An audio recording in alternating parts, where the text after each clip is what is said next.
Oh, there's a red light. Okay. Does it show on your end too? Yeah. Okay. So now we're apparently recording.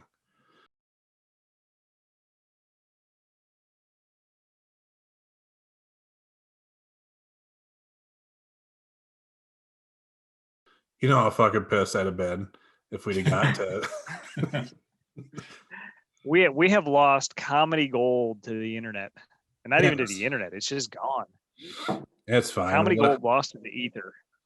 It'll just be baloney nipples between me and Aaron for all time. What now? You missed it. It passed. Yeah. So welcome to the first podcast.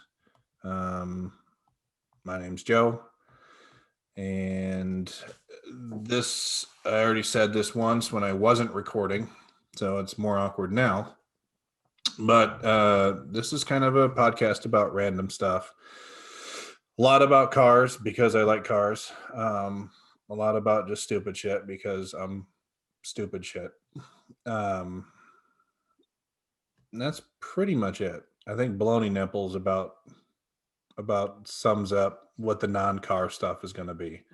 So that's almost a great name for a title. I should. It's at least a band name. Damn it! I wish I could play an instrument. Just so that could be Jeff Ellerby's uncredited band name when we have him record the intro music. Yeah, so he'd have to break any scab rules or pay his bandmates or whatever. He could just play under the suit of baloney nipples. I think that'll work.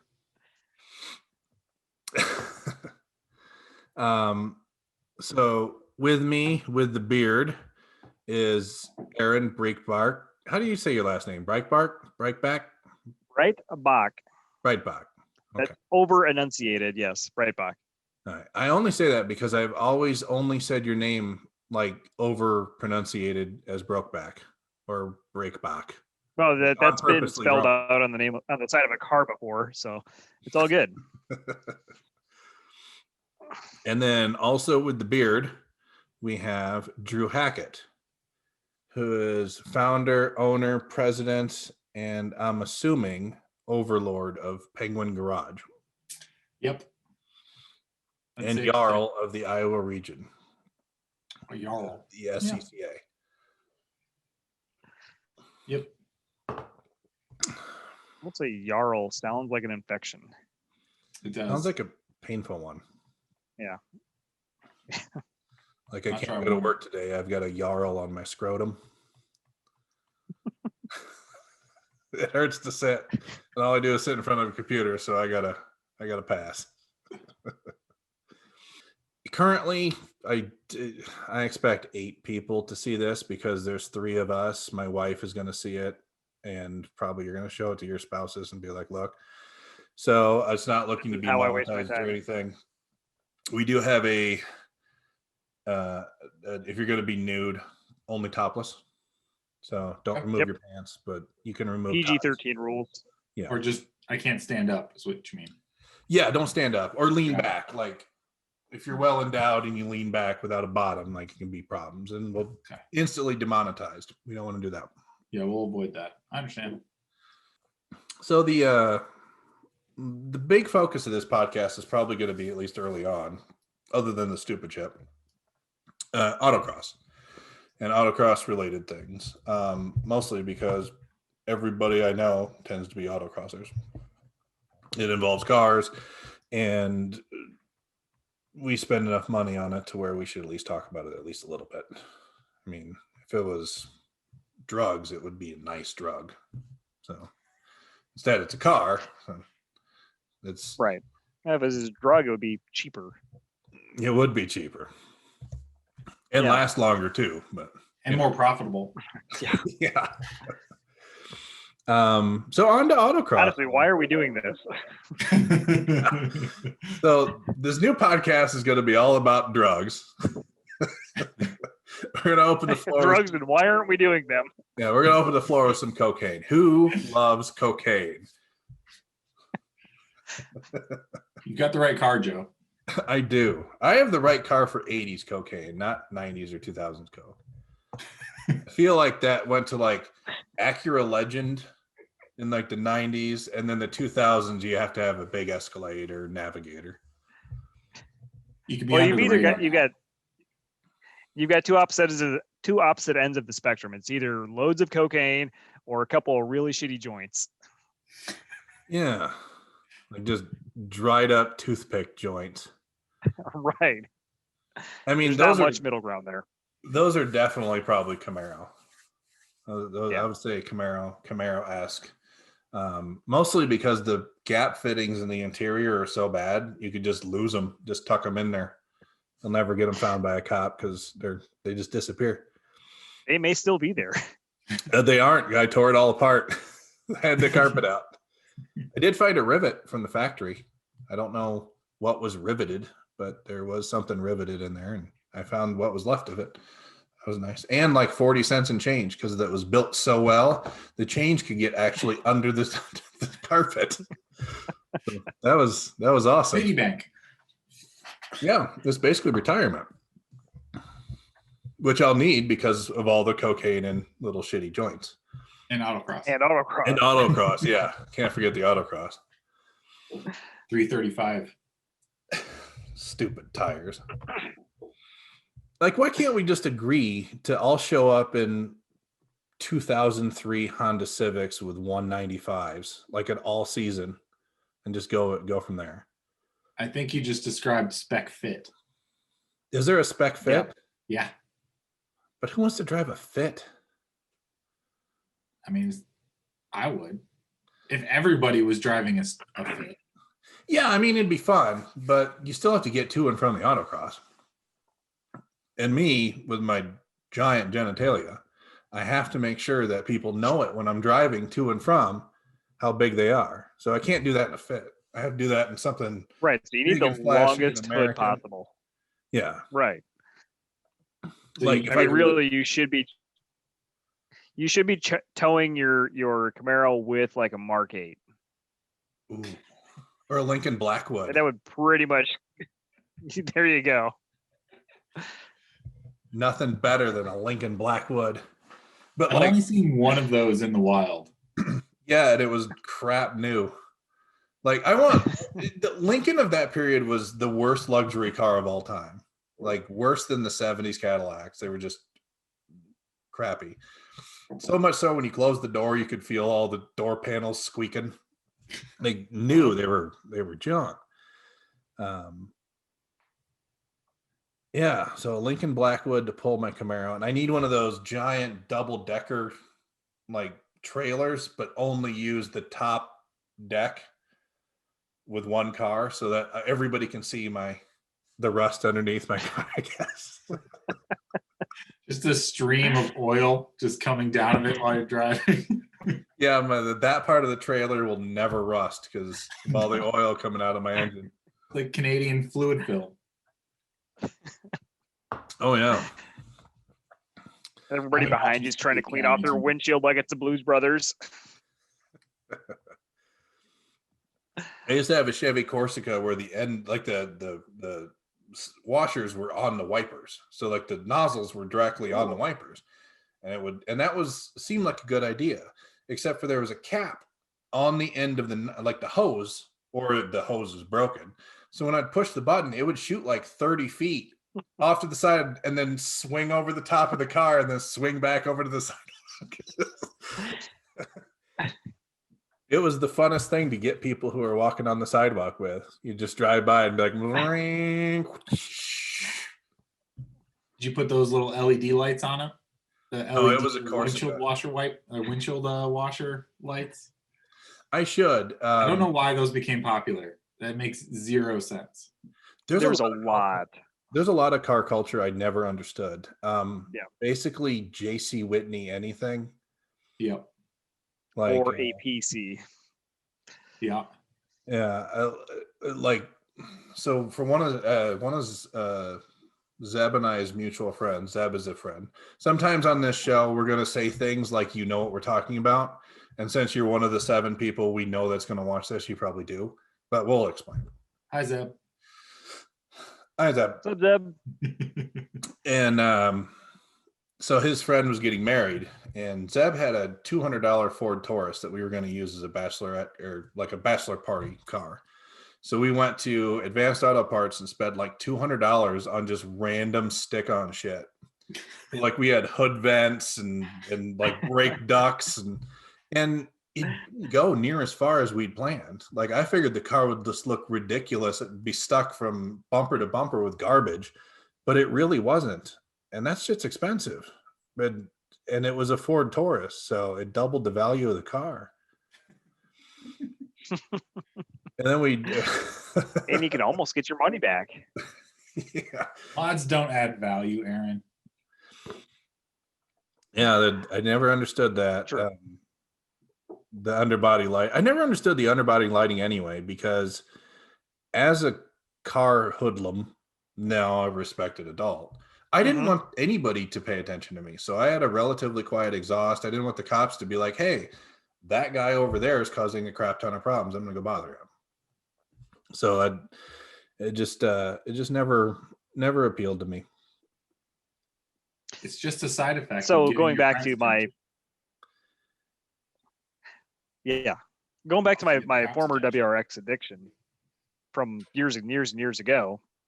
When I bought my WRX, it had the under dash lighting in the footwells. Ooh. So, I was working on the car one day and I flipped up like the center console or was reaching between the seats. I was like, what the hell is this switch? And I flipped it and I was like, holy crap, there's lighting in the footwells under the dash. In case you need to see your feet in red. Apparently. It was blue because it was a blue WRX, like all of good WRXs. Oof. Yeah. Yeah, nothing against white, but why we would get a white one. Well, I wanted to look people in our region, I think there was 3 engines blown in 1 year, which kind of stirred me away. But when I was buying my SS, I wanted a blue STI with the gold wheels. And when I went to look, they didn't make them. Mm-hmm. I'm like, you bet. Like they switched the wheels to like a dark gray. You can order the gold. I'm bitter. I didn't want to order it. I wanted to pick it up. Just gold wheels. That's now one you of the just had reasons to I got my car. just an because it was on STI. the lot. Your car was on the lot? Yeah, I just drove past it and white with gold wheels, and I traded in my black one 4 days later after we took it all apart and put it back to stock and put the struts on the wrong sides. It broke on the way to do the trade-in because we didn't put the intercooler on right. It was a great experience. Someone got a real good deal. They did. They did. We won't talk about the VIN number on that one. VinWiki doesn't need to know. It only had Joe, like how did you come across your 27,000 miles on it when I traded it in. Joe? How did you come across your Camaro? Great story. I was wanting to buy a fast car, and I went and looked at Camaros because I knew they were pretty fast. And I went, new. That one's used, and it doesn't have any options, so it's real cheap. Hook me up, brother. And so it was 2001, and I bought it. It had 12,000 miles on it. So it was relatively low miles. And went out and beat the piss out of it. Like the first week, I money shifted, but thankfully nothing happened. I was on the highway, shifted from 4th into 2nd, and then I figured it was parts all over. Nah, it ran fine. And then was really hungover one day and wanted to go out and wash the wheels for some reason. And so I go outside and take a wheel off, and I notice it's got yellow shocks on it. I'm like, well, that's weird. And I pull off all the caking because Camaros all have caked on shit on their shocks. And they're Coney's. I'm like, well, that's pretty cool. I didn't expect that. Did a little research and found out it was a 1LE. It was one of the 48 they made that year. That's why I didn't have any options. Like didn't have power windows or anything. Oh, cool. So I found out what they were for, figured out what they were for, and then went and did some autocrossing with it. Kind of started with that. And then Nice. I worked with the guy who worked at the original dealership. I think it was Duddy Chevrolet in Massachusetts, who sold it to the guy who raced it and said, yeah, that guy came in and bought a race car and beat the shit out of it every weekend. It's like, that's why we sold him the car. I'm like, oh, I own it now. I'm going to drive it to Iowa. I didn't realize they made the 1LE in that gen. Yep. They Was made that the first gen they did the 1LE, or was that older too? they made the one No, they did them in the older ones. Yeah, they started in third gen because they were utter piles of crap.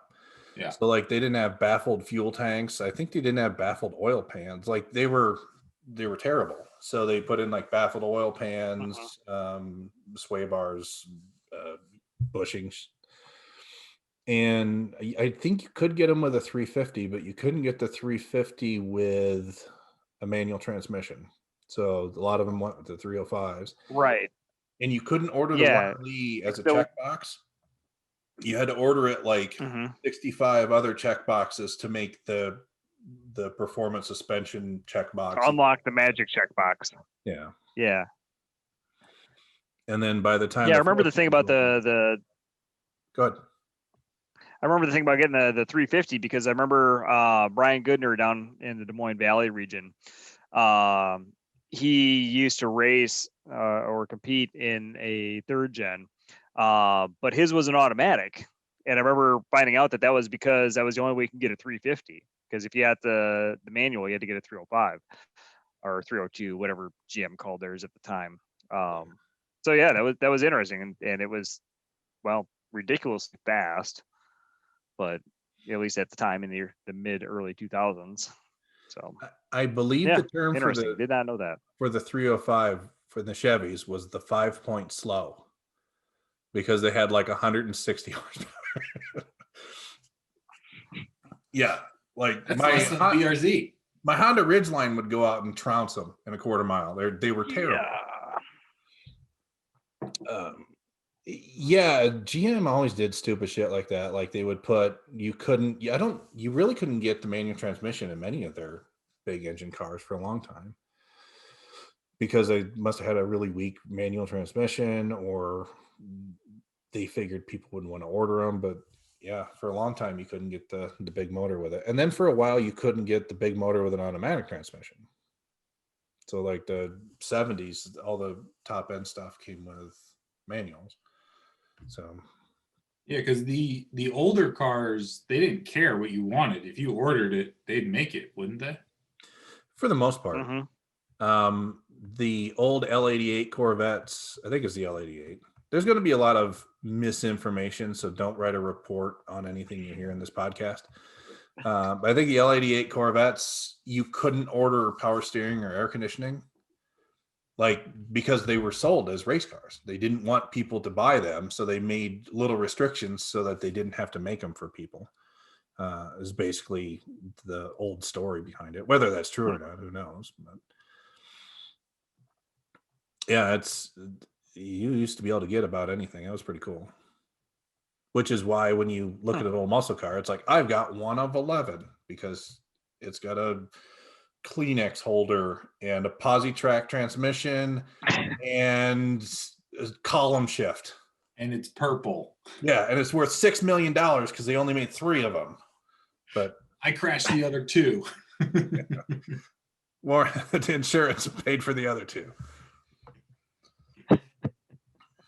I still can't get over how cheap cars were back then. Like, obviously inflation and blah, blah, blah. But just looking back and someone's like, oh, yeah, it was $7,500 for a Corvette L88 with a $200 option for the big block. And you're just like, what? Yeah, but you got what you paid for. Like, sure, it was fast, but you have to remember too, by the early 80s, the muscle car restoration business was a thing. So people were taking this and saying, hey, I owned a car for 9 years or 10 years, and I need to do a complete restoration on it because it's garbage now. Like they didn't last worth crap. That's a good point. That's why there's 11 left. Yeah, and they were the low mileage ones were a lot of the really high optioned, high engine ones are low mileage because they were terrible to drive.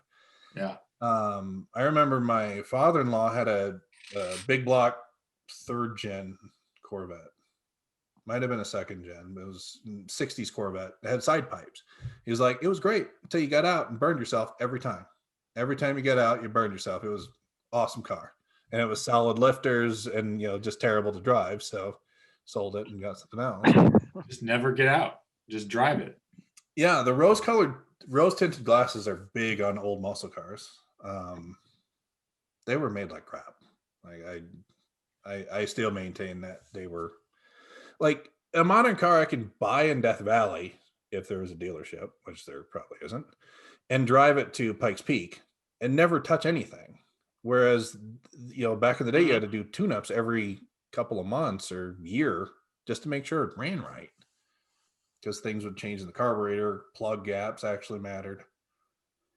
Was it Michelin that released that image of the old 911 tire versus the current 911 tire? Oh, I haven't seen that.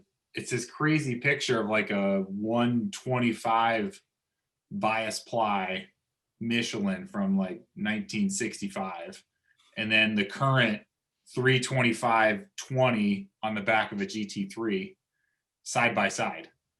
And I saw I can't remember who shared it now, but they added a caption that was like, don't use 1970s suspension technology on new tires, just to show the difference between the old 70s shock technology. This is what you were dealing with now you have 335s on the back of a GT3. I ran into that just switching from 275s to 335s, the Coney Yellows. Literally the car was uncontrollable. That was what you got to experience, Drew. No, it makes a lot of sense. You hit the gas and it kind of works sometimes. Other times you're just sideways. Yeah, that describes it. Not handling, just moving, going somewhere. I had issues in your car too. I don't know if it's just because I have a weird torso size, but I was like looking like this, and it just looking straight up at the sky. And I think you fixed that with the new seat. Yeah, I had to cut all the brackets out and re-weld them and make it lower for the new seat, because GM also made it like the front of the seat's that much taller than the rear of the seat. So they just put like a ramped seat bracket in there, and every aftermarket seat you buy is flat. So yeah, I don't know. Over the last 2-3 years, that thing has pretty much done a complete 180 from being damn near undrivable to being pretty fun. A good 180. Yeah, not just like a.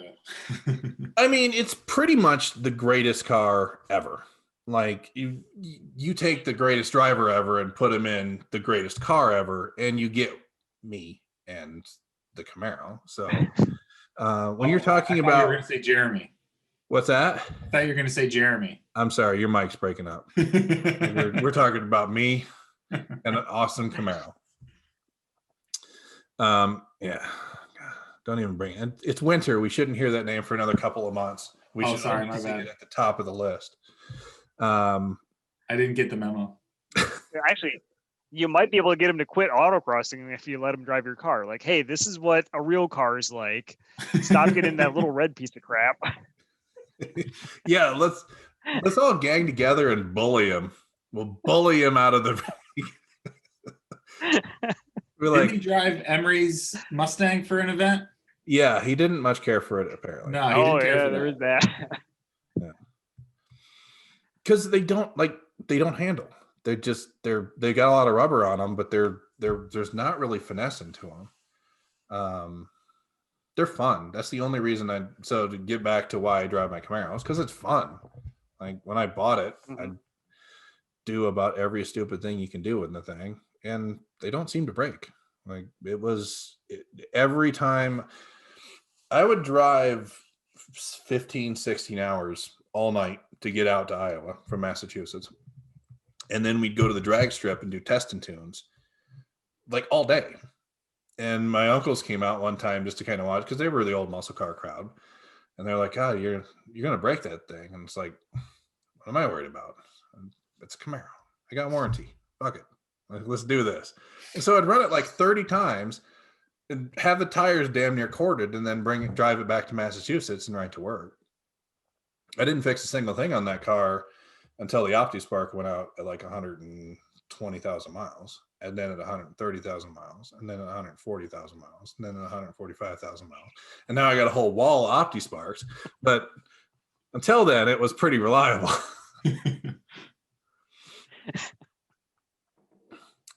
So why did you buy your RX-8, Aaron?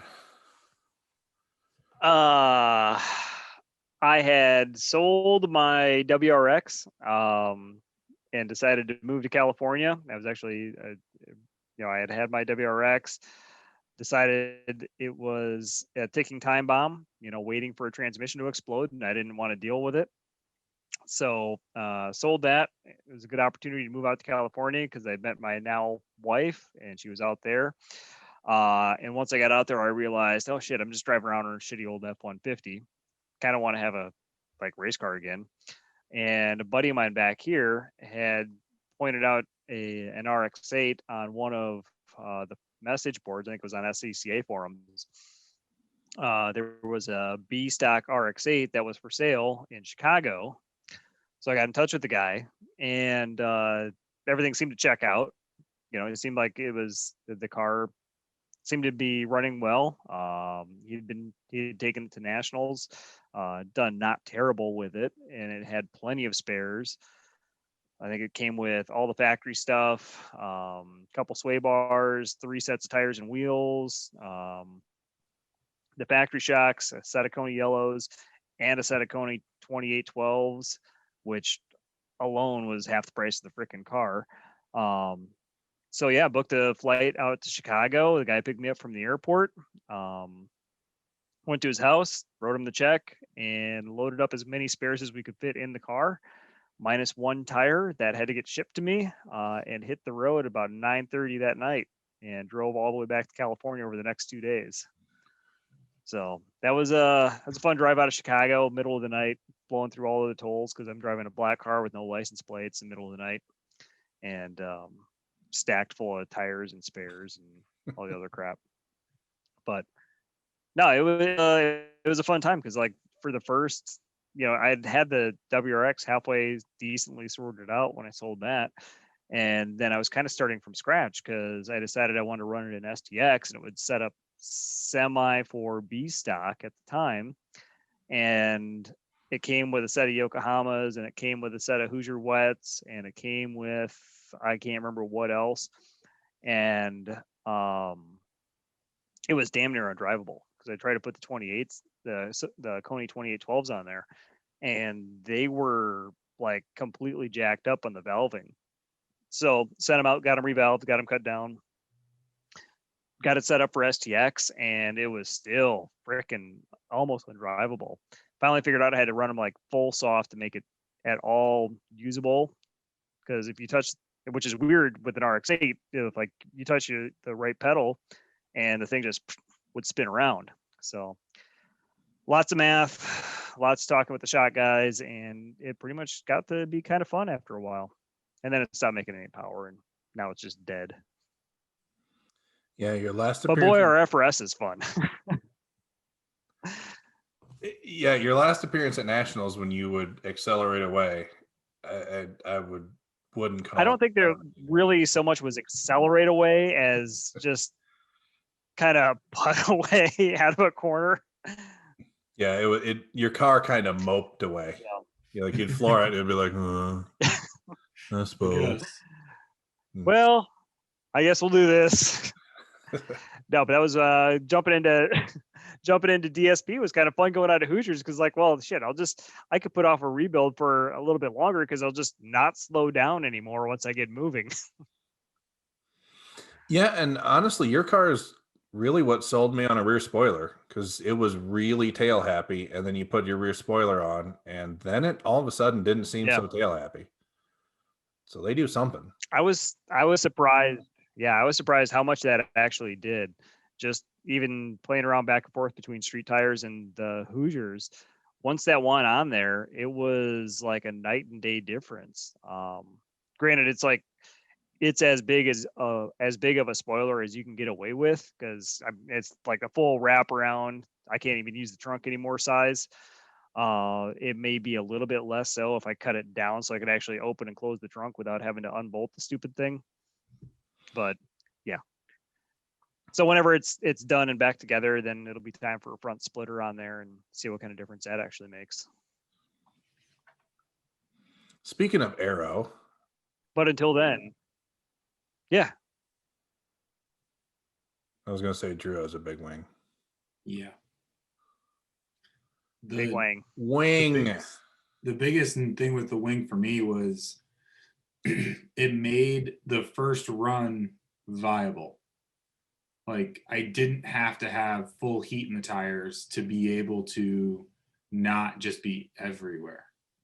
You know, with the 295s with no aero, the first run you were just sideways through. You know, you almost needed to get sideways to get heat in the tires.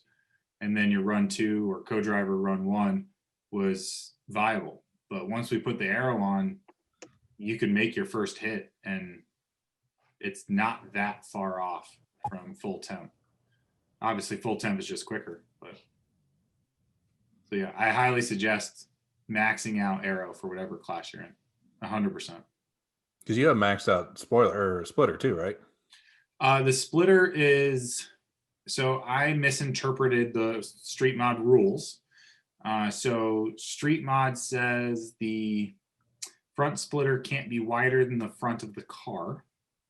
And that is interpreted via a SMAC or a Street Mod rule board post on a website stating that includes the front fender width, not just the front bumper width.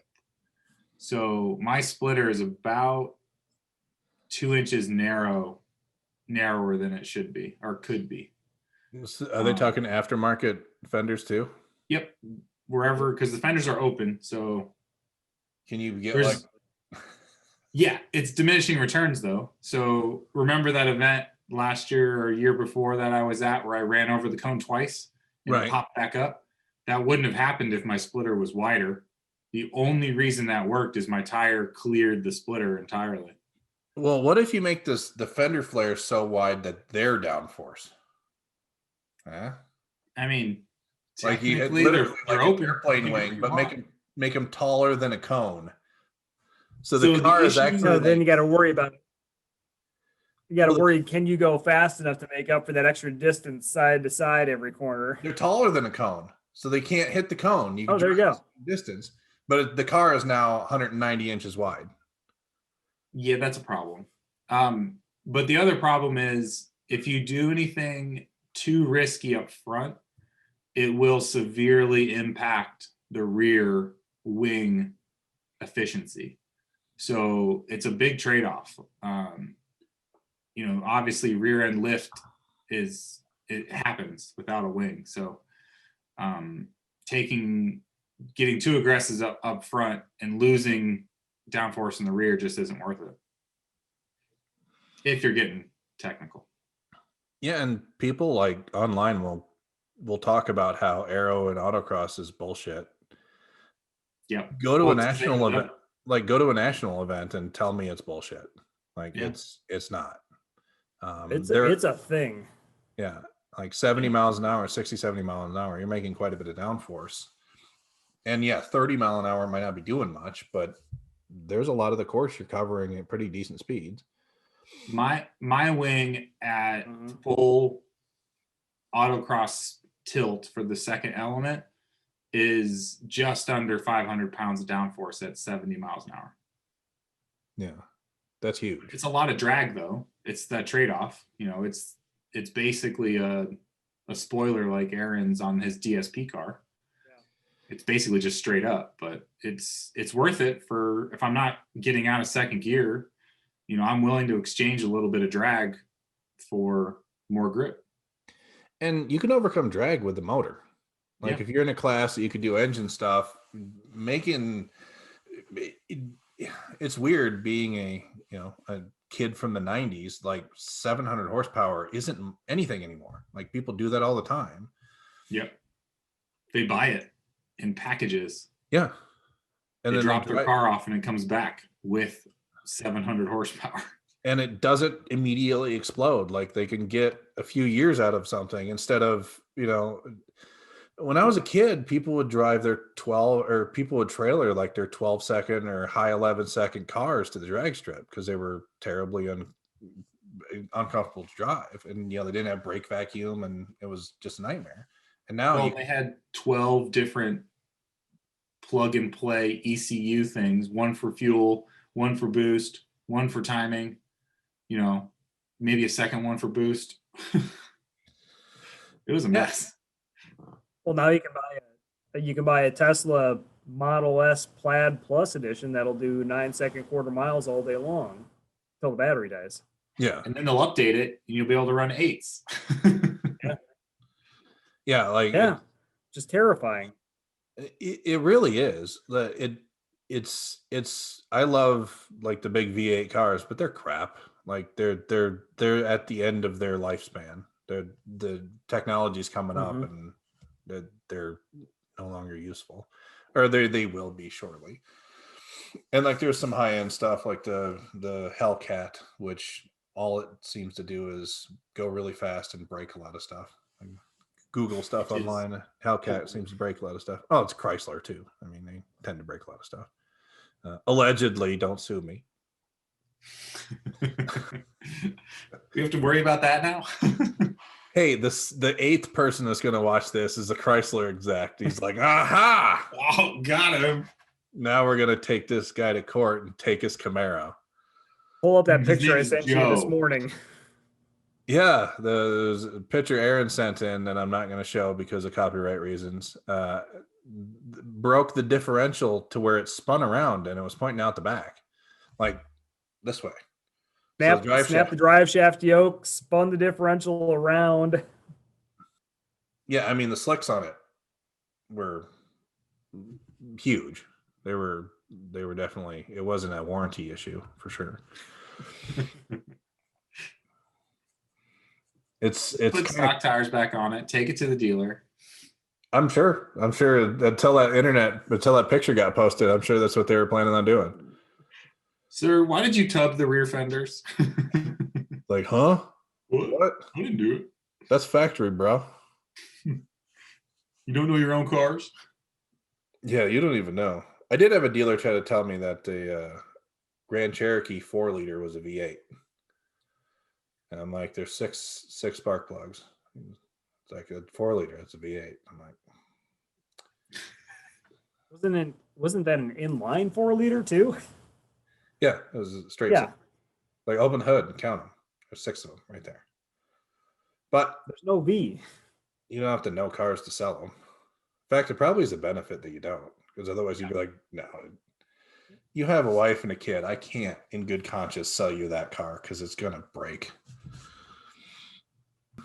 So one of the things that I run across with autocross, and I'm sure you guys have too, because you're fancy autocross people, is when you bring up to friends or people that don't know, like, I race. What do you do? Well, I autocross. What is that? Well, it's driving around cones in a parking lot. They're like, oh, really? How fast is you get going? Like 100? Like, I broke like 60 at the last event. And people look at you like you're literally out there doing a driver improvement course. Kind of so that I always, anybody who has the opportunity to come and watch when we were doing ride-alongs, like, get a ride-along if you're interested, because it looks boring. Like, there's a lot of cars out there that look really boring. And from behind the wheel, it isn't. It's a all-encompassing experience from the start to the finish that kind of leaves you like, holy crap, I didn't realize my car could do that. And sometimes you realize, holy crap, I thought my car could do that. And it clearly can't do that. Like, the brakes don't work at all. Never had that happen. Never. Yeah, I mean, the Camaro, every event I go to, I'm like, this thing, I don't want to go full out because everybody here is going to be mad that I beat them so bad. So I just dial it back, and I make sure that the people are still friendly. I don't like to brag, but I appreciate that, Joe. you're welcome. It's for the kids. Like, you do it for the kids.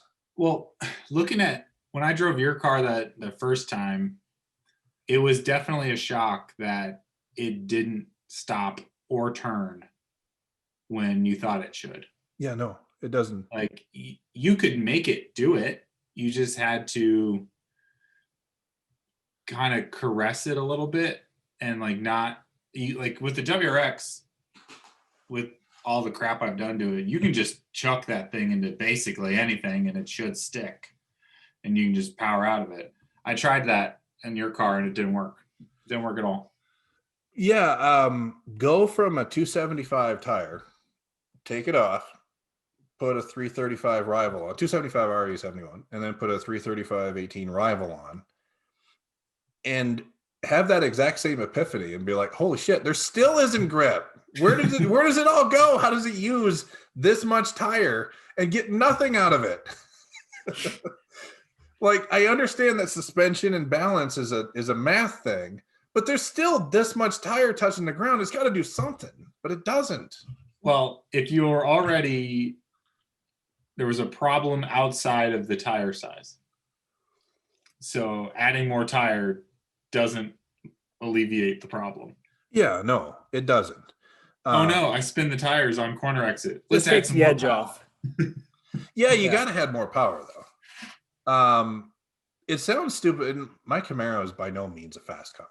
Like, in 1999, it was probably a pretty quick car, like with all the shit it's done to it. But now it's not anything fast. Chris Whiskey's Subaru is probably faster. Like, that thing's quick. He's nuts though. Yeah. Well, Aaron's nuts. I rode with him on a ride along one time in Chris's car, and it was very giggly the entire way until we ate a cone with the side of the car. It literally was stuck in the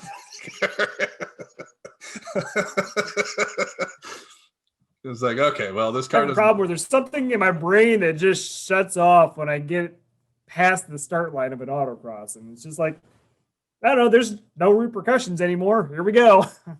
Send it. Yeah, but you go to like the big national events, and if some of those cam guys are, they're 600-700 horsepower at least, if they get 1/10 of a second per straightish element, that's like a second and a half, 2 seconds over the entire course. That's my excuse, because I don't want to abuse my car and give it to the full extent. So I tune it down. But yeah, I mean, power does make a difference. Power is not a fixer of anything. Like, it doesn't fix any problems. It makes a lot of problems, but man, does it make you giggle. You've never driven a dead RX-8. No, that looked terrible. Like, I could almost see you being like, come on, giddy up. Like Ava's cart. Because the other ones would take, because there's a dozen RX-8s or 6 RX-8s there. And it was like, meringue, meringue. It's like, oh, man. I feel bad for that. Get that kid a trophy. It's best that I was in line right before the fastest one there. Yeah. So you see the two extremes. Yeah, and that, I doubt it's down 30 horsepower or 20. I don't know how much it's down, but every little bit matters. Like, they didn't come with 600 horsepower to begin with. That. Yeah. My guess is Tamer and Andrew are probably making somewhere north of 200 at the wheels. Mine, when I first had it out on the dyno 10 years ago, was making 160 at the wheels. So with 2 functioning rotors. Right. Yeah, so yeah. Okay, you might have been down. You might have been sub 100 then. It was right. At least you got to drive it back up on the trailer. Right. Didn't have to push. But just the fact that Miatas do what they do kind of proves it's not a power thing. Because Miata, if you've ever driven a Miata on the street, which I'm sure you have, They're not very fun. In Iowa, they're terrible because it's 60 miles of straight followed by 90 degrees turn and then 60 more miles of straight. So they're not my cup of tea by any means, but they're amazing at what they do. I had that discussion with my dad when he bought his 370Z. I was like, Dad, you realize you're not autocrossing it and you live in Iowa on the middle of nowhere. It's going to be a straight line back and forth to Waterloo every day or whenever you want to take it out. That's pretty much it. But he got it, so whatever. Then he sold it. Yeah, I can't sell cars. I hold on to them like STDs. Like once I get them, they're just there. Like this one's mine. Don't talk about it. I'm gonna keep it forever. It's a friend for life. Yeah. But what would you tell newbies to autocross? Any words of wisdom or what autocross is about or why it's fun, like why you do it, why you'd rather autocross than have a retirement? The personal No, challenge. I can't pitch that. Yeah. Well, Drew, That's a tough one. Yeah, like Drew has the only legitimate reason to autocross between the three of us. Honestly, like Debatable. It's not profitable yet. yeah, but once again, Drew's part of owner and Jarl of Penguin Garage. Specializes in Subaru parts and very soon Camaro brakes. Yeah. This is a non-paid advertisement for Penguin Garage. I'm not getting paid for it. I wish I was. Drew, hint, wink. But yeah, he's explain a little bit about Penguin Garage. Okay. Poor job. So the short of it is I had been on Subaru forums and seeing just the terrible decisions that people make when the only resource they have is the internet. So I started Penguin Garage to help my friends and myself be able to acquire the right things in one place instead of having to hit this website and that website and have these things in your cart. And it's just a whole crapshoot and terrible. Did I get the right part number? Blah, blah, blah. So I leverage my understanding of Subarus and what's available and what works and what doesn't work so that I can make that process easier for my friends and my clients, so that they can call me and just say, hey, let's do this part we talked about 5 months ago. Or like when you call me about the brakes and you're ready to do the brakes, I have the part numbers already that we talked about. So at least I know where to start. And you don't have to worry about diving through some parts catalog to track it back down. So that's kind of where it started. And it's evolved a little bit into where I have a small shop space in Corville, and I help a couple friends to store cars and prep some cars for race events. We don't really do any sort of maintenance or builds ourselves. We really focus on the consulting aspect and sourcing parts for the DIY type of person. And it's been a lot of fun. I really honestly enjoy somebody coming up to me saying, hey, I have this, I want to do this. How do I make it work? And the first question I ask them is, how much money do you want to spend? And they said they don't know. And I say, well, we have to figure that out because that changes everything. And then once you sit down with someone and talk budget a little bit, it's really eye-opening to people who are kind of rolling back to our question about autocross, the newbies.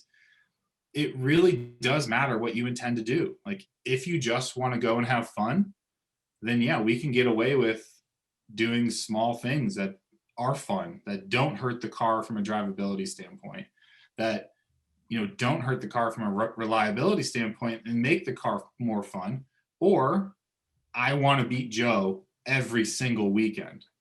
And I'm willing to spend the money to do that. And we're like, all right, let's go. Like I leverage that background in the Subaru prep game to be able to help people do that. And it's honestly, it's a blast. And eventually it'll be, more than what it is. But right now I'm really enjoying it I help a couple people a month and, build cars and make their cars more fun, either in the snow or at an autocross. So, well, I applaud what you're doing. I have always told my wife, but I always told my wife, I want to do something with cars as a side business. I own a counseling agency first and foremost, and I know I'm not a mechanic, I'm not an engineer, and I'm barely literate. So I'm never going to be one of those type of people who is like very technical and being able to design stuff and figure that type of things out. But I always wanted to do something with cars. I always wanted to, do something. I don't know what that thing is. And so my wife always pushed me, well, do it. And I'm like, I don't know that you understand. You're giving me a green light to lose a lot of money. I'm not going to do that.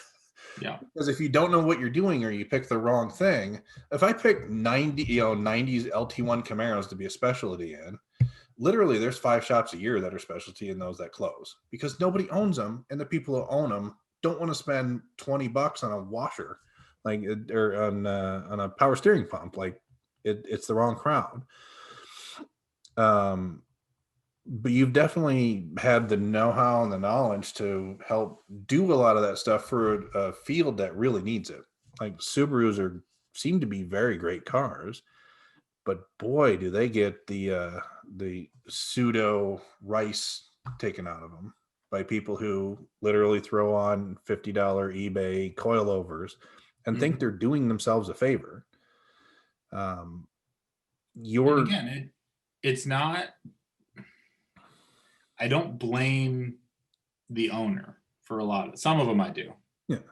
But a lot of it is just not knowing where to look or what to look for. Like it's very easy to,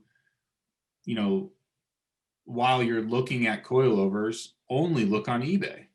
I mean, some people don't know the resources that are available. So some of the stuff that I do with people is literally just educational and just say, hey, look at these 5 brands. Tell me which one you like, and we can go from there. Because there's a big difference between a junk coilover and a $5,000 coilover. And it's not just money. Like it's tangible differences. But there's a lot of people, and I totally get it because I haven't done it either, who don't want to spend $5,000 on a set of coilovers. You have to be in the right place to want to do that. There's a lot of low-hanging fruit that you can get for time and enjoyment without doing that, So having a real budget in mind plays a huge role. And it's not a bad thing to say you have a small budget. Like it feels weird that when I talk about it with people, it seems like there's a stigma of someone saying, I only want to spend $1,800. If you come to me and say, I only want to spend $1,800, we're going to make that $1,800 work. Yeah. It's not a bad thing. Like if you come up and say you have $900, let's make it work. It's not a matter of, no, we can't. There's a lot of, you might have some sacrifices on parts, you might choose something that's not the best, but it's not a bad thing to have a small budget. You can still autocross, you can still do track days, you can still have a lot of fun without having to keep up with the guys at the top who spend $15,000 a year in entry fees and travel and tire. That's it. That's not even including maintenance or parts. So yeah, you don't have to do that. You can have fun spending substantially less. Yeah, 100%. I think part of it is just having those real conversations with people about what are real expectations for what you're planning to spend or what you want to accomplish with this. Because, you can't they have to realize that if they're going to only want to spend $1,500, yeah, they can have a hell of a lot of fun for $1,500, but it's not going to be maybe what they think it is. But you have to point out that it's still going to be a hell of a lot of fun. Yeah. Yeah. And it's important to have that conversation because a lot of people don't understand what expensive is. And I'll try to frame that in something that doesn't sound terribly offensive to people that don't understand that. A lot of people look and they like, oh, there's a premium part. That's a high-end part, a shock, great example. That's a high-end shock. It's $400 a piece. And when you talk to this crowd, the non-racy crowd, the people who are into street performance, $400 might be an expensive shock. If you go to like national events in Lincoln and talk about a $400 shock, you might have people looking at you and saying, wow, that's only $5,000 cheaper than my shock. Like there's no limit on the upper end of things. And it's not, when you spend that much money, you're instantly faster. I also think that a lot of people run into the problem of, I'm a great driver, I just have shitty equipment. And I know if I throw enough money at this, I'll win every event.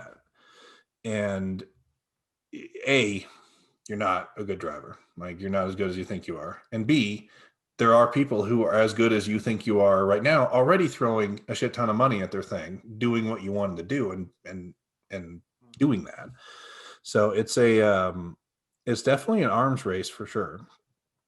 And the biggest eye opener that I had was when I was racing in South Florida, that we had a good Subaru group. It was called Pastelito Racing because we always brought Cuban pastries to the events. There's like 20 or so Subarus that came to every event. It was awesome. But one guy, Colin, was in an 05 STI, A stock with Kumo V710s, and he would raw time basically everything. And I had the exact same car, not on our compounds initially. And, this is my first year autocrossing, and I was light years behind him. Light years. And we were in the same class. And I was on either the stock tires or a set of 255 RT 615s when they first came out. And him driving my car showed me that it wasn't the car's fault. Yeah. And that really allowed me to know that, okay, every part that I do that makes me illegal for Colin's class helps, because now I can't race directly against Colin. So I put lowering springs on the car. But it really opened my eyes into the changes I'm doing to the car aren't going to make me faster or the car faster. I'm doing them because I want to. And I have a lot of improvement I can do. I'm not going to hurt the car with what I do, but natively, a set of lowering springs is not going to shave huge time off your time. If you're already 8 seconds back from the top guys in your class, lowering springs is not going to knock off 3 of them. Yeah. So it's just time. And the beauty about autocross, even though it's not a lot of runs in every event, you can do 10 to 25 events a year relatively easily and only spend $1,000 on entry fees. And you can spend as much as you want on the car. Exactly. Like, there are people who are going to spend a year's worth of salary on a car to run autocross. And then there are people who are going to they'll buy one set of tires every 4 years. Like, it's gas and brakes at that point. If your car is relatively stock, it shouldn't be too hard on a car either. Yeah, Especially and that's the what normal people ones. ask me. Like, yeah, people who don't know what autocross is or don't know what we do, they're like, "Well, isn't that expensive?" And I was like, "Well, it's as expensive as you want it to be. It can cost you a small fortune, or you can just show up with a rental car and return it. Not saying you should, not an endorsement for that, but you could show up in a rental car, have fun, take it back, and that's your weekend. Yeah, so it's as expensive as you want it to be, and it's just a matter of how competitive you really want to be. And if you want to be competitive, yeah, it's going to start costing you money. Yeah. One of the beauties about autocross is there's a built-in handicap with packs where you're already That's looking at it. bullshit. Shut up. Let's You're get that already right. looking at it as, okay, I know I'm going to be 3.5 seconds slower than kart mod. So you know that you're not going to be looking at raw time necessarily. So if you can relay that same concept to a new driver and say, hey, you might be 5 seconds behind us or behind, Joe or behind me, and you use us as an anchor and say, hey, get closer to us. Don't worry about your place overall. Don't worry about your packs. You find somebody that is at the events with you and use them as your anchor and try to get closer to them in your raw time. And having a pseudo attainable goal or something as a reference point is really rewarding, even though you still might be 40th out of 60 people. Like, it's not, you don't have to be in the top 10 to have fun or to even be competitive. Like, you can pick somebody to be competitive with, even if they don't know it, and try to beat them. And it's a blast, honestly. Yeah. That's a great point, because one, going back to Joe's original question, what would you tell somebody? It's go there to make friends, go there to talk to people, and if you're going there to compete against your friends and compete on packs against your friends, because that's going to be the most fun you're going to have. But then to what you just said, I mean, that's how I started, because when I started, I didn't know anybody really that was doing it. I showed up with my WRX, and for the first couple of events, kind of just got destroyed. And then I just started hanging out and getting to know people, and like, okay, so it looks like this guy's kind of fast, and it looks like I can try to either compete with him on raw time or on packs. So he's my first target, and then once I'm able to beat him on a semi-consistent basis, it's going to be the next guy, and then it's going to be the next guy, and then it's going to be the next guy.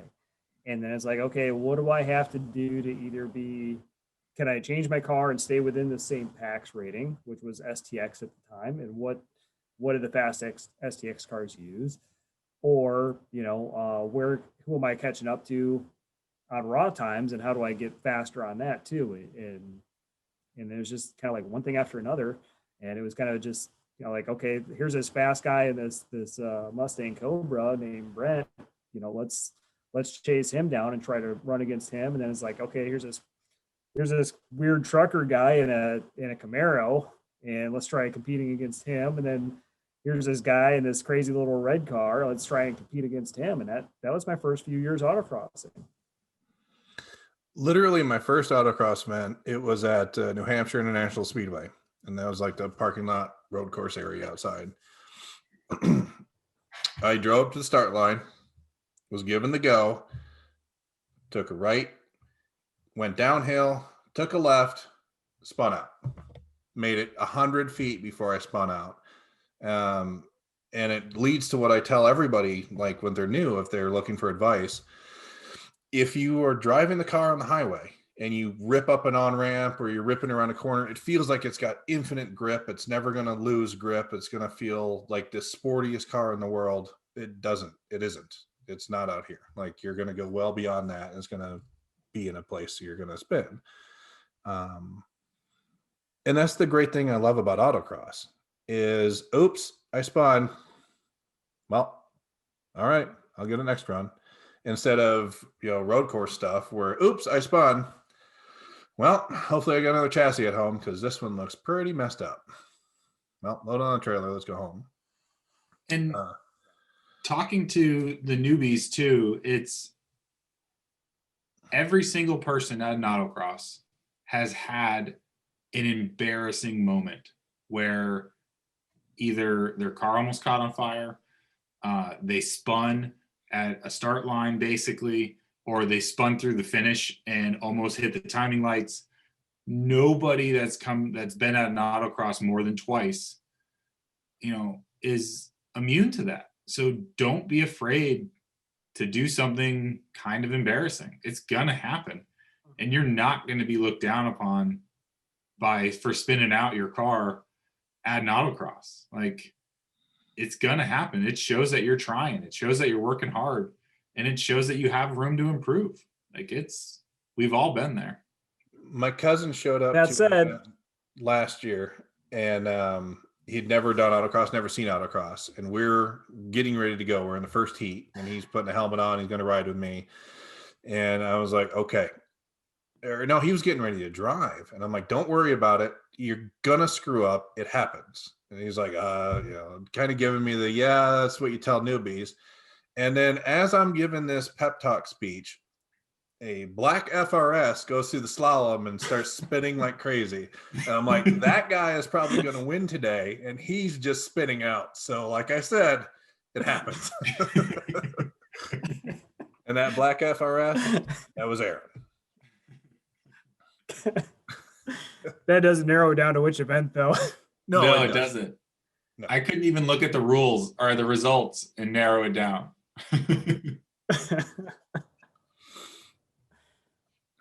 Yeah, the only advice I would give to sway people against autocross is, if you're really, really anal about paint, bring a lot of painter's tape and cover the entire car with it, or don't do it, because you're gonna hit cone. Own a clay bar. Yeah, like it rarely happens, but the last event the Camaro was at, it was cold enough to where I hit a cone, of course, dead square in the middle, because that's where I hit him, and it was frozen. Like it was 40 degrees, and I broke the front splitter, or broke the front bumper. Like, it was so cold, it just cracked it. Welcome to SSC life. Yeah, you leave half a car on a course every time you go out. Fender liner, bumper light. Yeah, you start and you end at completely different weight classes. That's the cheat right there. He just pushes the button and half the shit falls off and it goes to the course. Well, Jade blew up that splitter at the either last event or the event before the last one. And it's just because he hit a cone square in the middle at 65 miles an hour. Like, the likelihood of you plowing into a cone is pretty low, especially in your first event or first couple events. You're normally going to clip it. And if you're doing it as a newbie, it's not going to be very fast. Yeah, that too. And for when I talk about autocross people that don't know it, the first thing I do is I send them a video of me at nationals, and then a video of a kart mod car at nationals, or kart at nationals, so they can see the same course but in entirely different light. Because kart mod video gives you that feeling that when you're driving, that like, holy crap, I can't breathe because everything is happening so fast. Yeah, it gives you anxiety to watch. Yeah, like a lot. Like, I go to the chiropractor after I watch a K-Mod video. You should. My back hurts. I'm like, how do people do this? It just rattles. Well, I was talking to a friend and a client of mine. He's looking at potentially modifying a NA Miata to be competitive. So it's a 1.8 liter limited slip car. So it's bone stock now. So it would be a good E-Street car. It wouldn't necessarily be a good ST car because it goes into STR, which is kind of terrible.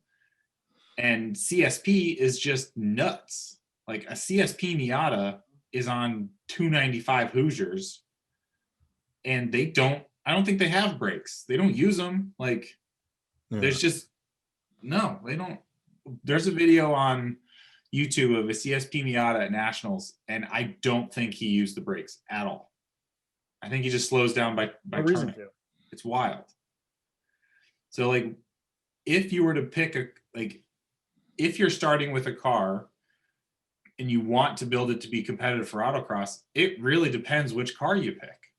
Like, hugely depends which car you pick. And the beauty of it is, if you wanted to, you can spend a lot of money and still be in street class. It's very possible to spend a lot of money and stay in street class. But again, like I talked about earlier, it really depends what you want to spend. You know, if you want to start with a $2,000 Miata and drop 20 grand into it, or you want to go buy a new BMW and put 20 grand down. Like, the weird thing about it is they're both going to be a blast. Like, I don't know. It's hard to explain.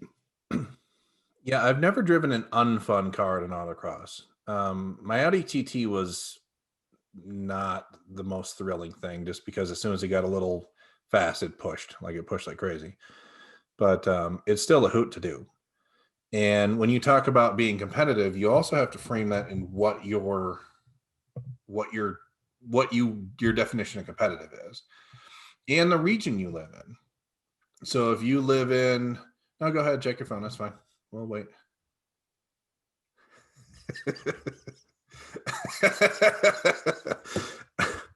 So if you live in Iowa, for example, and you run a race KMT, like it's not going to take near as much to be competitive in KMT, because my Camaro is not the fastest thing on the planet. Spoiler alert, it's not, and I'm not. Than it would be if you lived in a region, like if you wanted to run DMOD in the Iowa region, because that's one of the fastest cars in the country. So if you're picking a class and a car to be competitive in, you also have to understand there are people out there that have been doing this for their life, and they might live near you, or they might travel to you. And if your definition of competitive is winning your class, well, that's going to play into it. If your definition of competitive is winning overall, well, you're in for the long haul, and you're not going to do that the first year. If you do, you're not going to be autocrossing for long, because you're an incredibly rare talent that's going to move on to other things. In my opinion, maybe it happens where people win everything and then stay autocrossing, but that seems to be a jumping board if you hop in and you're 3 seconds faster than everyone. But you have to take that all into consideration before you pull out your credit card, because that is commitment. When you're like, I'm going to run this, and then the fastest guy in your region buys a same car, and you're like, well, I just spent $6,000 to make this competitive, and now I'm not competitive not because of the car, but because of the driver. And you can look at that as that's good, because now I can learn to get better, or you can look at it as I didn't buy the victory I wanted. And let's all be honest, hollow victories are still victories. You'll take them every day. I love them. Give me the default win. Having raced in Florida in a couple different spots, there's definitely people that are looking for the right car for the right class in their club. Like, they're min-maxing to find the right combination, and they're willing to spend a lot of money to do it. Now, I don't think it's a bad thing. No. If that's what you enjoy doing, then I am all for it, because I love seeing different stuff come out that you wouldn't expect. But like you said, it's important to understand that expectation. Like, you're not, it just basically, you're not going to win is what it comes down to. Yeah. And as long as you get that in your head, if you happen to win due to talent and car setup and course layout was good and certain people didn't do very well or didn't show up, then that win is still, like you said, even if it's not the top 20 guys that are there normally, it's still a win. It's still, you still have a blast. That rush is real of you seeing that time on the board.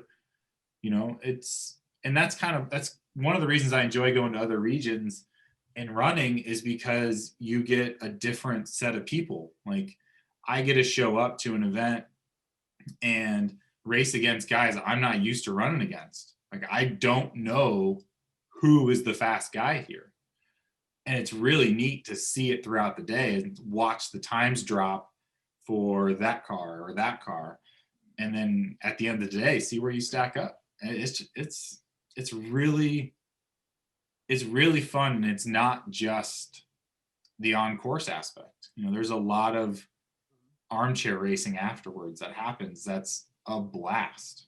And, you know, I've had the opportunity to redirect my focus from autocross to time attack to, you know, more time trial stuff. And I don't want to. Like, it's a different type of commitment to say I'm gonna do 6 events for grid life versus I'm gonna do 10 Iowa region events and 2 national events. Yeah. It's totally different. And it's not just money, it's time.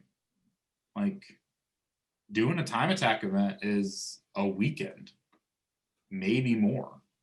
It's not just a Sunday. So you have to weigh that in too. I mean, it's fun. They're a hoot to do. I definitely suggest people do it. But you have to weigh that as you have to weigh that as part of your decision, you know? Oh, and there's a risk assessment too. I mean, you get into a time attack and, you know, if you're on, you know, a full-size track and you're traveling at 140 miles an hour down a back straight and something goes wrong, it's going to go really, really wrong. Yeah, you know, really if you're on the fastest section of an autocross and something goes wrong, you're going to come to sliding to a stop. Maybe if you're at Hawkeye Downs, you bump into the wall, you know, which is padded, but that's it. You know, it's going to suck. It's going to hurt the pocketbook either way, but one is life threatening and the other is not. Yeah. And, you know, for those of us old middle-aged family guys, that plays into it. As much as we don't want it to. You middle-aged family guy. Right. I'm still young and spry. Well, the other thing too is when you autocross enough, and Iowa region I think does a fantastic job. I've said it 100 times. I accidentally joined Iowa region. When I was picking the membership online, I clicked Iowa region because I didn't know DMVR was a thing, and I live closer to there, so I lucked into it. And they're great. Like the course setup, I've never once walked an Iowa region course, and I've walked other regions courses where you're like, that's a terrible corner. Like that's gonna hurt somebody if somebody gets off kilter. Large part of Iowa, or large part of autocross design, course design, is where do you crash, and is there enough concrete over there to skid off and not cause a problem? And if you're ever in doubt and you're starting autocross and you go to a new event and you're gearing to go and you walk up to a 90-degree corner and there's a cement wall 5 feet away from it, do yourself a favor and double think your thought process and what you're doing that day, because that's not what autocross is supposed to be about. Like it's not no risk, it's low risk. But hitting a wall that's not fun. Like that can be potentially life altering. And especially when you have as much rust in your car as I do. It's just gonna litter the track, look like a brown confetti from the rust and other sources. Rust and oil. Yeah, oil, body fluids, just everything all over the track. Yeah, I wouldn't want to see that. Nobody does. I wouldn't want to see it. But touching on the course design aspect of it, it's very easy to think you can design a good course. Yes. Because I know of like 5 or 6 really fun elements that I really like to do. I am terrible at making the connections between them, like making the key elements work with the rest of the course. And whenever I'm doing any sort of setup or course design, I lean heavily on anybody that is willing to listen to make it better.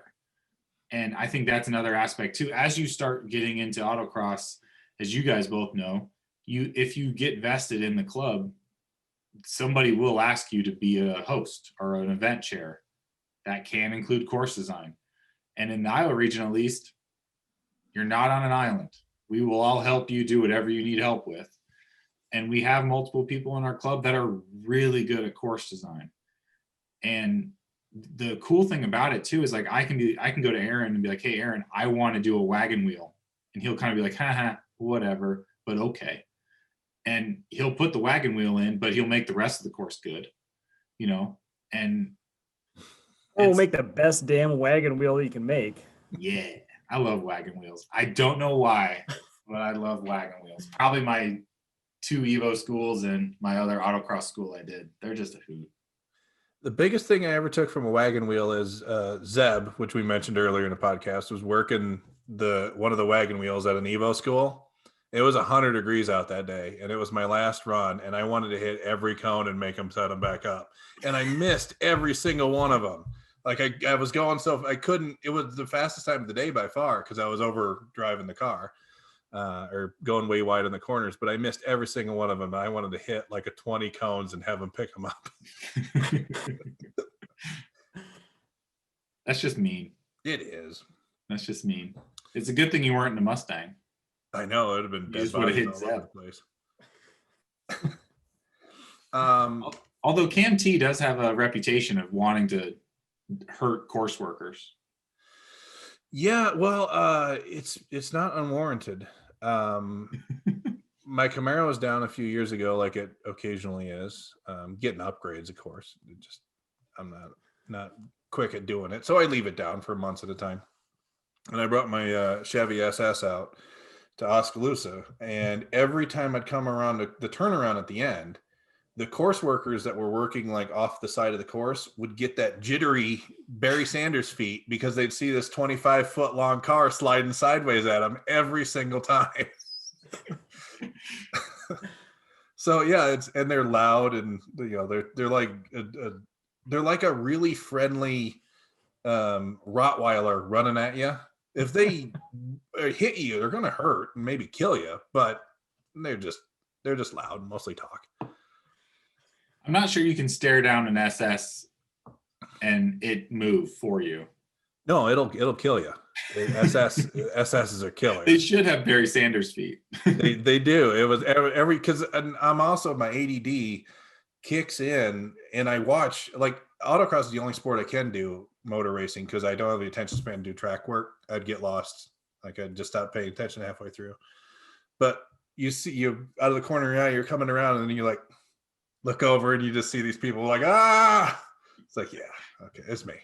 It's not you, it's me.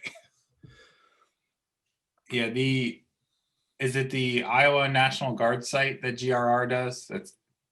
That has all the hangars around the outside. Yep, down in Mount Joy. Yeah, we had an event there. That would have been 2019, and my car got a little squirrely coming out of the turnaround, and I didn't try to straighten it as it came through to make the next right-hander. I've never seen course workers run away that fast. I mean, for good reason. I was aimed directly at them, and I shouldn't have been.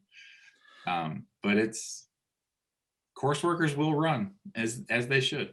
Yeah, I mean, don't sit on the ground. That's stand there for a reason.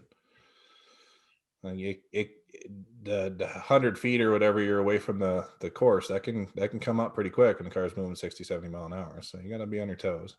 And they do occasionally get that far off course. A couple years ago at Nationals, a car tried to cross from one course to the other. And I don't have a picture, but it's got to be, a quarter mile? Like, that's a long ways to go in between courses. So there was there had to have been like a 10-second time where they were like, man, there hasn't been an element for a while. This is the longest straightaway in an autocross I've ever seen. So if you'd have been over there just kind of walking and hanging out, there'd be a car flying at you. So that can only happen at Lincoln. Yeah, where it's just a field of concrete. Right. Either of you going to the national event or the Iowa, Nebraska region event out there in the end of March? I hadn't thought about it. Hadn't even thought about it. Yeah, I thought about it enough to think I'm pretty sure I'm not going to have parts by then. Let me see the date on that guy. I think it's March 26th or 27th. It's a weekend event. It's the whole weekend. Oh. Pretty sure my suspension stuff doesn't come in until April. COVID, you know. They just switched from holding supplies to shipping everything from the manufacturer. Yeah, I've That's had a Laney's couple birthday parts weekend. that got delayed from they were supposed to be here in February. I called them at the beginning of February. They said they'll show up in October. I ordered them in November. So not super stoked about that. So we'll see what happens. That's a long turnaround. Like, Yeah. that's- With the guy on the call who is regularly importing stuff into the country, I'm not surprised. Yeah. That is life right now for everybody. Yeah, I'm just glad we don't have customers calling us up and complaining. That must be miserable. I warn everybody. I know. I always overpromise and underdeliver. You want that part tomorrow? You got it, bud. Just sign here. I'll get it out to you. You got it. Here's my cell phone. It's only 6 digits.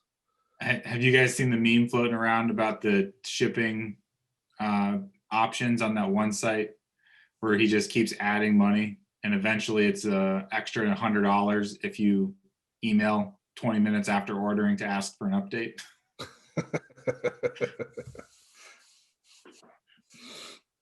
I was sent that a couple times saying that I need to update my shipping options.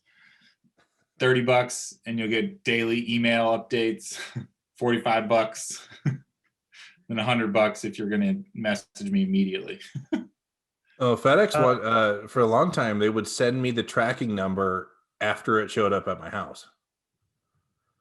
Like if it shipped locally enough, and then if it shipped just outside of our region, it would go to Iowa, or it would go to like Wisconsin, Minnesota, Kansas City, St. Louis, Iowa, like just zooping around the Midwest.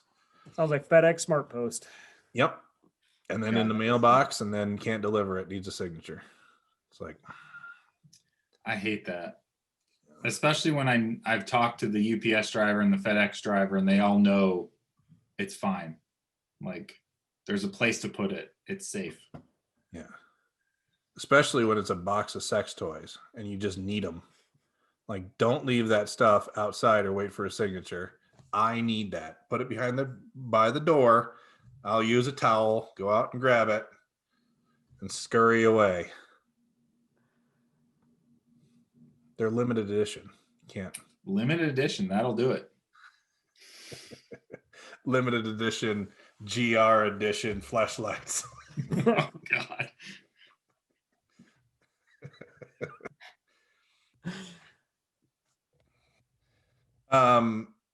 So the first Iowa region event's down in Iowa City, April 18th. It sure is. Everybody gonna have a car for that? Raise your hand. Yes. Raise your hand if you're gonna have a car. Wait. Raise your hand if it's yours. There it is. Yeah. So the first event of the autocross is if you ever do really want to win, hit the first event of every region. Yep. Generally, you're gonna be pretty good, especially if it's a northern region. Well, see, I can't raise my hand on that because it's my sister's car. Yeah. Yeah. So it's still the car I drive. Isn't your wife from Alabama? Wait, That's true. what's going on? Yeah, I'm showing up in the Odyssey. I'll race you in the ridge line. I don't even know if that could go around a course. 3.5 versus 3.5. Here we go. Yeah, it's a damn good motor. Never breaks, but sadly it never breaks, so you can't get rid of them. My wife hit a deer a couple weeks ago. Just clipped it, spun around, hit the back driver's side door on the minivan. We are to the point where it's 130, 140,000 miles on that van. I called her back up. I was like, you know what? If you see that deer on your way home, hit it again, but at full speed this time. Thanks. And allegedly, a friend of mine in high school's parent who slid a pickup in the wintertime into a pole, and they knew they weren't going to get a new door. They were only going to get a door skin. So he allegedly grabbed a pole with a skid loader and made it so that he allegedly got a new door.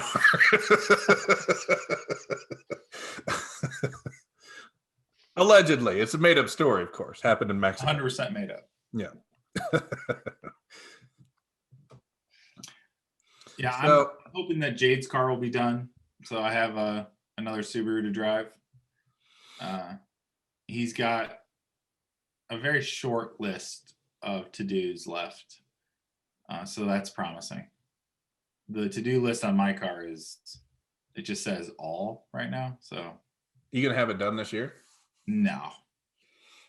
I wanted to, but yeah. I kind of added more to the list since certain things are coming out. But my new radiator shows up tomorrow, so I'm pretty excited about that. But I'm redoing basically everything I did for the radiator 3 years ago. And then new engines going in, so we're doing a turbo kit to bump things up to where it should be. Nationally, I'm severely lacking in power by, I have maybe 300 at the wheels. My next closest competitor has 450, and some of them have 800. So yeah, there's a need. But the list for my car just is growing because since it's been down long enough, I'm just adding more to it. So I'm doing some weird custom stuff, but I'm hoping that Penguin and the company I'm working with, BRG, will be able to market and sell the turbo kits. So I'm pretty excited about that. We're looking at this will be a very top secret since only 8 people will see it. We're looking at doing a kit that can work with an autocross size turbo and a track day size turbo or a time attack size turbo, where the only thing you have to change is the turbo and then one charge pipe. So like all the exhaust will fit, the intake will all fit, and then it's either going to be one charge pipe or just one coupler. We haven't decided, but it should be pretty trick once we can get it sorted, because the EFR turbos, the exhaust housings have the same dimensions for the inlet and the outlet. So as long as you make it work and have the right space, you can run basically any of the twin scroll turbos in the same setup. So we're hoping to be able to run a 500-ish horsepower turbo for autocross, and then the 700-ish horsepower turbo for time attack. So it seems like a smart business move to have one kit that can work with 2 different setups. But we have to do a lot. We're going to be doing a lot of testing on the autocross kit to make sure it doesn't choke. So the other thing I added to the list is a lot of data logging stuff. So we'll be doing data logging for EGTs and back pressure on the turbo and back pressure after the turbo, just so that we can get real data. Because half the time with autocross, we don't have real data just because it sort of isn't worth it, because it's a short stint and you're likely not going to be running the same turbo for 10 years. So you're changing everything all the time. But if I have the opportunity to get the data, I want to get it. So I think it'll be beneficial. It's just, there's enough Subarus at autocross, at least locally. I might as well have some real data. So yeah. Yeah, and if you're doing it to make a kit, data is useful. Yeah. Data for me is, that line moves a lot. It's weird. Like it was a HP tuners, what I use to tune my Camaro. And there's a lot of cool shit that it does, but man, I don't really understand much of any of it.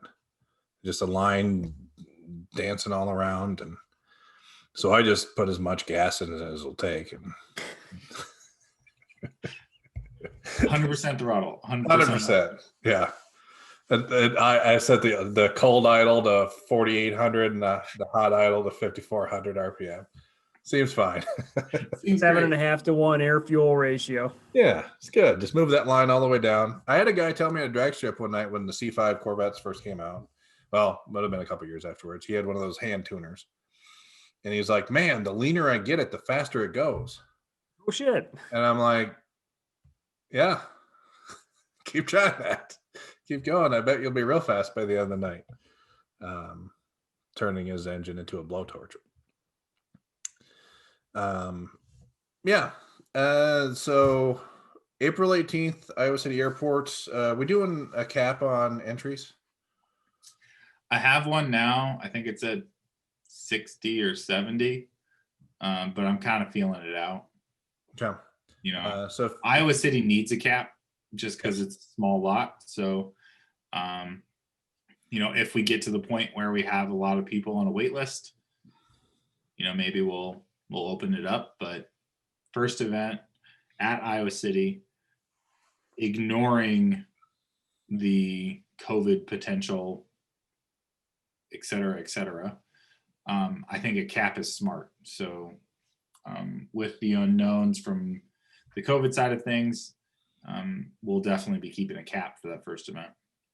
okay. So if you want to come, sign up early and make sure you get a spot.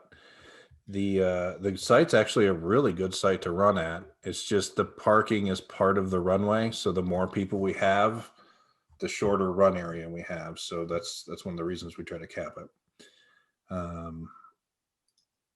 Yeah. And then after that, May 2nd, Hawkeye Downs.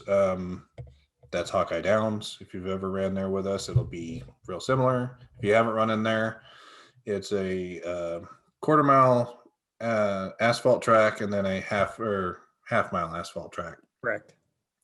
We set an autocross course up in that, and it's usually one of the faster courses we do in the year because of the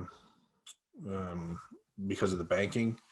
But it can be a lot of fun or it can be kind of tedious depending on how many people we show up. We normally have a cap for that one as well because we've had well over 100 in the past. It is a nightmare. And then May 3rd, Hawkeye Tech in Waterloo, or Hawkeye Community College in Waterloo. I like that one because I can get up late and drive 25 miles and get there. So And still beat me. Still beat Drew, beat the donuts, beat the truck, and it's a really good site. Like if this year we have visitor regulations, so we can't have spectators. But in the past, if somebody wanted to spectate and see what their spouse / significant other is spending all their retirement on, that's the place to go because it has bathrooms. Like Hawkeye Downs is another good one, but bathrooms and vending machines. And it has bathrooms. It has a little seating area with some picnic tables. Yeah. There's no light poles. It is, outside of the fact that it could be 4 times bigger, which is just a personal complaint. It is damn near the perfect autocross site. Yeah. Surface is great. Yeah. Yeah. It's the only place truly that we have, and I've had since I've been part of the Iowa region, that you can make whatever course you want because there's no broken pavement to stop you. Yeah. So if you want to make a really crappy course that has 100 slaloms 20 feet apart, feel free. I mean, you'll have complaints all day, but you could. Because everything is really good there. That's the spot that we do the Evo School, and we've only heard good things from the Evo School people about that site, which is a really good sign of how nice a site is. So yeah, and if you're interested in autocross and you're interested in getting better, including everybody on this call, Evo School is the way to go. It doesn't matter how much you've done it, you'll get better. Like it's a really good school to go to. Except for you can't hit all the cones in the wagon wheel because your car is really hard. It is really hard, but it's hard. I tried. I literally tried and I failed. The only time a lot easier to hit slalom cones. Mm-hmm. Yeah, I can hit a cone in a slalom like no business. Just blam. All right. Well, we're going to say goodbye because I got to edit this down so it's not 6.5 hour Stanley Kubrick type giant movie. But thanks for everybody for joining me. And if you've watched this whole thing, thanks for dealing with all the stuttering and stammering and random stories that nobody gives a crap about. And thanks, Drew and Penguin Garage, for everything. And then thank Aaron. You have a nice beard. I have nothing else to thank for besides my glowing personality. Yes, it's nice. And the black door. I like it. Yeah. It's cool. All right. See you next time.